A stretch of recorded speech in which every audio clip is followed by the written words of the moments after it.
What is faith? இதை குறித்து இயேசு கிட்ட கேட்டால் இயேசு எப்படி நமக்கு சொல்லுவாங்கன்னா, மார்க் 11வது அதிகாரம் 12வது வசனத்திலிருந்து 14வது வசனம் வரைக்கும், மார்க் 11வது அதிகாரம் 19லேருந்து 26வது வசனம் வரைக்கும் நீங்கள் வாசித்து பார்த்தீங்கன்னா பெரிய அற்புதம் என்ன பண்ணுதுன்னா நடக்குது. ஒரு அத்தி மரத்தை பார்க்குறாங்க, அதில் ஏதாவது பழம் ஏதாவது இருக்கான்னு பார்க்குறாங்க. அதில் இல்லாதனால ஆண்டவர் சபிக்கிறாங்க. அங்கே வசனம் தெளிவாக சொல்லுது, அது அத்தி பழத்தின் காய் காய்க்கிற காலம் அல்ல. ஆனால் ஆண்டவர் சபிச்சிட்டாங்க. சபிச்சுட்டு எல்லாரும் திரும்பவும் வீட்டுக்கு போயாச்சு. காலையில் வந்து பார்க்குறாங்க சீஷர்கள்லாம், அந்த மரம் வேரிலிருந்து முழுவதுமாய் பற்று போயிட்டு அப்படின்னு வசனம் சொல்லுது. இப்போ இதை பார்த்து ஆச்சரியப்படுறாங்க. 11வது அதிகாரம் 23வது வசனத்தில் ஆண்டவர் சொல்கிறாங்க, எவனாகிலும் இந்த மலையை பார்த்து நீ பெயர்ந்து போய் சமுத்திரத்தில் தள்ளுண்டு போ என்று சொல்லி தான் சொன்னபடியே நடக்கும் என்று தான் இருதயத்தில் சந்தேகப்படாமல் விசுவாசித்தால் அவன் சொன்னபடியே ஆகும் என்று மெய்யாகவே உங்களுக்கு சொல்லுகிறேன்.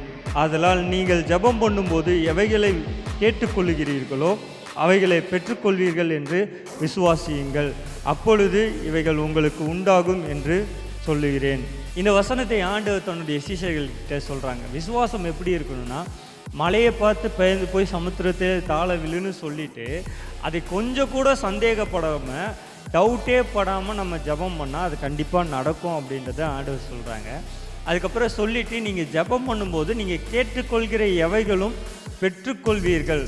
தெளிவாக அங்கே வசனம் எப்படி ஆண்டவர் விசுவாசத்தை எப்படி அவங்களுக்கு சொல்லித்தராங்கன்னா, நீங்கள் ஜெபம் பண்ணும்போது நீ எவைகளை கேட்டுக்கொள்கிறீர்களோ அவளை கண்டிப்பாக பெற்றுக்கொள்வீங்கன்ற விசுவாசத்தில் ஜெபம் பண்ணும்போது கண்டிப்பாக அது உங்கள் வாழ்க்கையில் நடக்கும் அப்படின்றத இயேசு கிறிஸ்துவே நமக்கு அழகாக என்ன பண்ணுறாங்க.